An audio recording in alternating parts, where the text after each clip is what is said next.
موت، رتبہ، شان و شوکت، دولت، عمر کچھ نہیں دیکھتی، اسے جب آنا ہوتا ہے تو پتہ بھی نہیں چلنے دیتی اور ایک پل میں سب ختم ہو جاتا ہے۔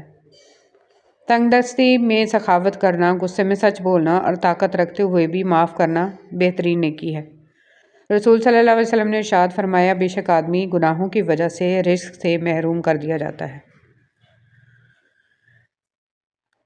نماز اشراق کی فضیلت۔ رسول صلی اللہ علیہ وسلم نے فرمایا، جس نے نماز فجر جماعت سے پڑھی، پھر بیٹھ کر اللہ کا ذکر کرتا رہا یہاں تک کہ سورج نکل گیا، پھر اس نے 2 رکعتیں پڑھی تو اسے 1 حج اور 1 عمرے کا ثواب ملے گا۔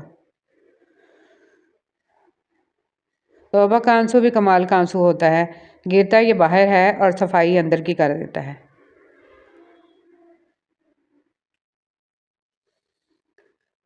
دنیا کی سب سے سستی چیز مشورہ ہے، 1 سے مانگو تو 1000 دیتے ہیں۔ دنیا کی سب سے مہنگی چیز مدد ہے، ہزاروں سے مانگو تو کوئی 1 دیتا ہے۔ ہر دفعہ آپ کو اپنا غم بانٹنے کے لیے کاندھا میسر نہیں ہوتا، لیکن سجدہ کرنے کے لیے زمین ہر وقت میسر ہے، اور آپ اپنا دکھ اپنے رب کریم سے ہر وقت بانٹ سکتے ہیں۔ یہ سہارا سب سہاروں سے بڑا سہارا ہے۔ رسول صلی اللہ جب آپ کوئی فیصلہ نہ کر پائیں تو انتظار کریں اللہ تعالیٰ کے فیصلے کا۔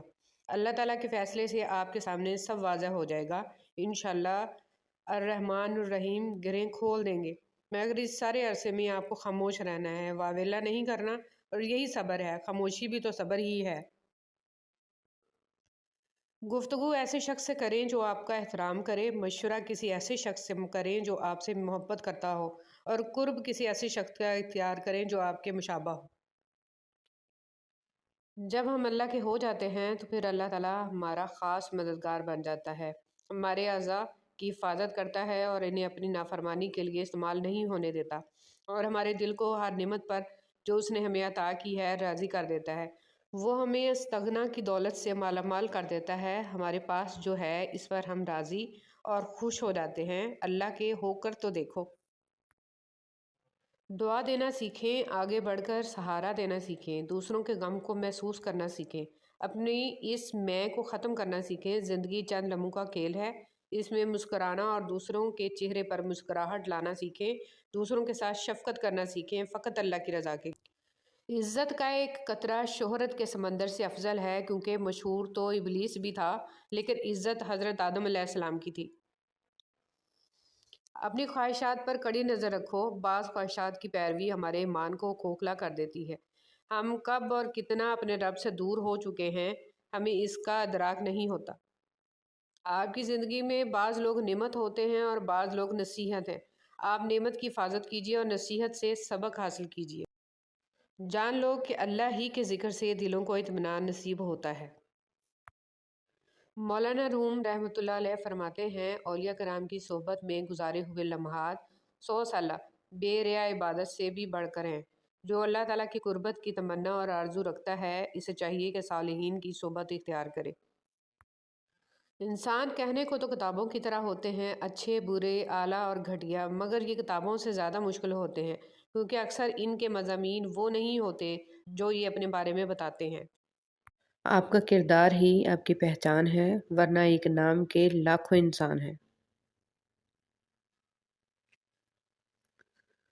کسی معاملے میں خسارہ نہیں، پھر وہ صدقہ ہو یا خیرات، تجارت ہو یا محبت، راز و نیاز ہو یا دعا۔ الحمدللہ رب العالمین۔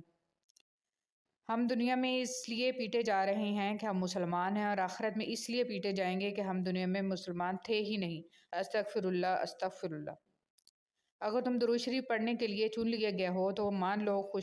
اپنے ماضی کے پچھتاووں کو کہیں دفن کر کے بھول جائیں۔ ہر نیا دن نئی زندگی ہے، حال میں جینا شروع کریں اور اپنے اچھے مستقبل کی امید میں ہم کتنے ہی ایسے کاش لگا دیتے ہیں جن کا پورا ہونا ہمارے لیے بربادی ہی لاتا ہے۔ اس لیے اللہ سے ہمیشہ بہتری مانگو، کسی جیسی زندگی یا خوشی نہیں، صرف بہتری مانگو۔ رفتہ رفتہ ہر کمی پوری ہو جاتی ہے، جو کمی پوری نہیں ہوتی وہ انسان کی ہے۔ انسان کو انسان گوا دے تو تلاش کے باوجود ڈھونڈ نہیں پاتا۔ جو دکھ لوگوں نے دیے ان کو بھلا دیں، لیکن جو سبق انہوں نے دیے ان کو ضرور یاد رکھیں۔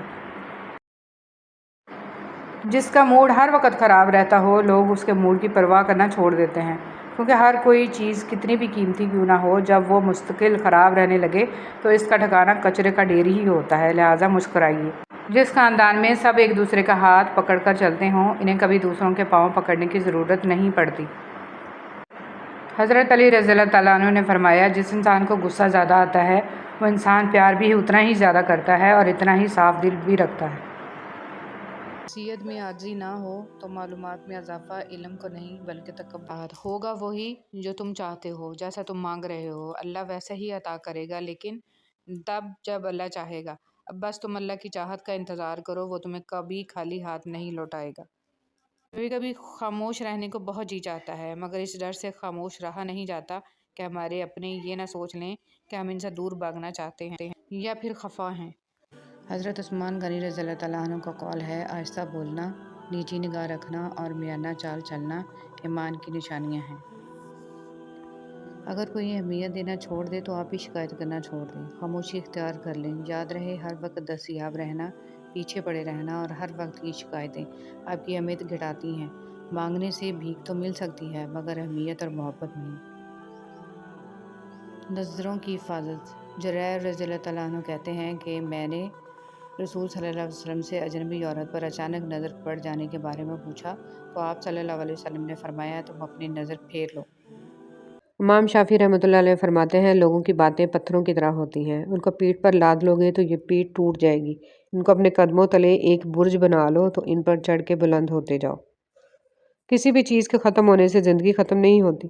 ہر بار کسی چیز کے ختم ہونے پر اللہ سے شکوہ کرنے کی بجائے اس کا شکر ادا کرنا چاہیے کہ اس نے ہم سے صرف ایک چیز واپس لی، سب کچھ نہیں لیا۔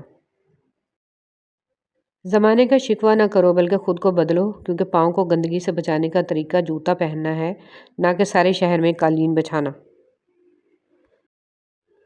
موت رتبہ، شان و شوکت، دولت، عمر کچھ نہیں دیکھتی، اسے جب آنا ہوتا ہے تو پتہ بھی نہیں چلنے دیتی اور ایک پل میں سب ختم۔ جب رشتے نبھانا مشکل ہو جائے تو ان کو نبھانا نہیں چاہیے بلکہ اللہ کے حوالے کر دینا چاہیے۔